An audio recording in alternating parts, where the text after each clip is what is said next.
یاد رکھیے فجر کی نماز کی خاص اہمیت ہے، اور فجر کے فرض تو فرض، سنتوں کی بھی اہمیت ہے. حضرت عائشہ کہتی ہیں کہ میں نے رسول اللہ صلی اللہ علیہ وسلم کو کسی نفل کی ادائیگی کے لیے، یعنی سنت بھی اصل میں نفل نماز ہے، ایک فرض ہوتی ہے ایک نفل، پھر جو آپ نے زیادہ تاکید سے پڑھی ان کو سنت قرار دے دیتے ہیں، اور باقی جو کبھی کبھار پڑھی وہ نفل ہو جاتی. کسی نفل کی ادائیگی کے لیے اتنی جلدی کرتے نہیں دیکھا جتنی جلدی آپ نماز فجر سے پہلے 2 رکعتوں کے لیے کرتے تھے. جلدی پڑھتے نہیں تھے، یعنی اس کی ادائیگی کے لیے آپ فکر کرتے تھے. حضرت عائشہ ہی سے روایت ہے کہ نبی صلی اللہ علیہ وسلم نے طلوع فجر کے وقت 2 رکعت نماز، یعنی فرض کی بات ہے یہاں، آپ نے 2 رکعت نماز پڑھنے کی شان کے بارے میں فرمایا کہ ان کو پڑھنا میرے نزدیک ساری دنیا سے زیادہ محبوب ہے. آپ نے فرمایا جو آدمی عشاء اور فجر کی نمازوں میں آ سکتا ہے تو اس پر لازم ہے کہ وہ آئے، اگرچہ اسے گھسٹ کے کیوں نہ آنا پڑے، یعنی گھٹنوں کے بل یا پیٹھ کے بل گھسٹ گھسٹ کے ہی آنا پڑے تو بھی آئے، لیکن آئے ضرور. کیوں؟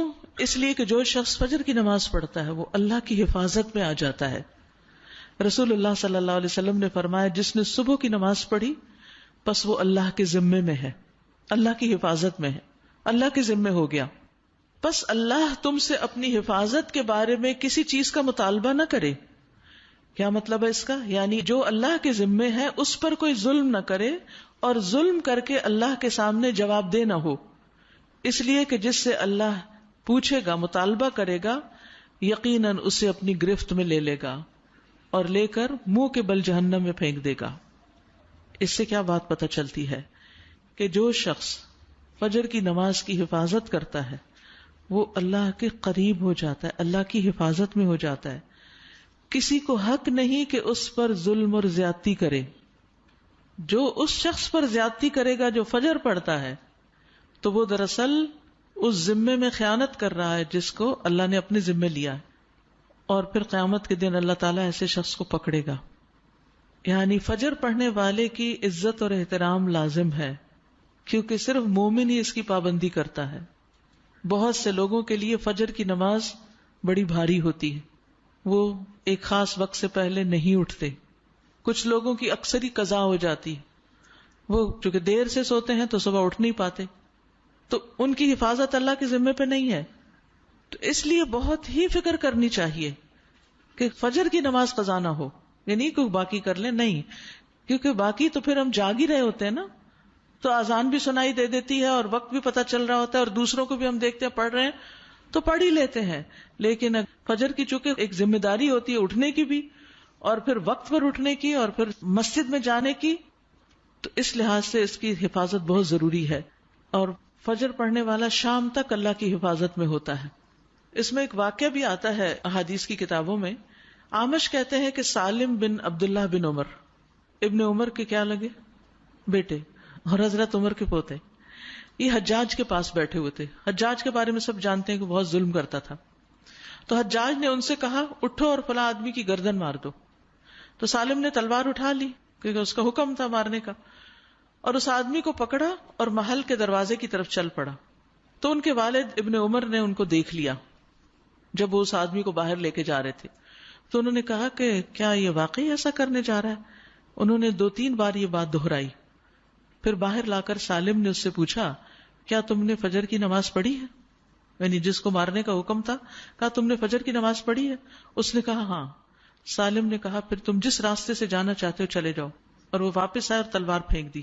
حجاج نے ان سے پوچھا کیا تم نے اس کی گردن اڑا دی؟ انہوں نے جواب دیا نہیں. حجاج نے پوچھا کیوں؟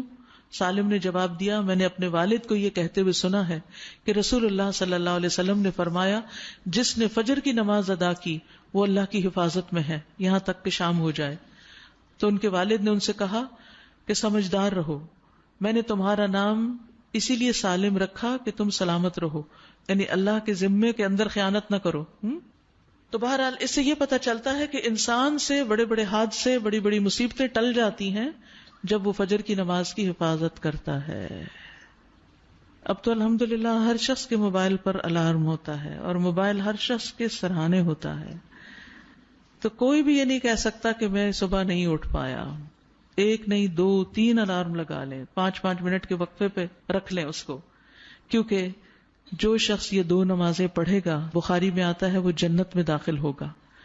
ایک اور روایت میں آتا ہے وہ آدمی ہرگز دوزخ میں نہیں جائے گا جس نے سورج نکلنے سے پہلے اور سورج کے غروب ہونے سے پہلے نماز پڑھی، یعنی فجر اور عصر کی. اور پھر آپ نے فرمایا ان نمازوں میں سستی نہ کرو اگر تم اللہ کا دیدار کرنا چاہتے ہو، اس طرح کہ جیسے تم 14ویں کے چاند کو دیکھتے ہو اور تمہیں کوئی دھکم پیل کا بھی واسطہ نہیں پڑے گا. یعنی جو ان نمازوں کی حفاظت کرتا ہے وہ اللہ کے دیدار کے قابل ہوگا.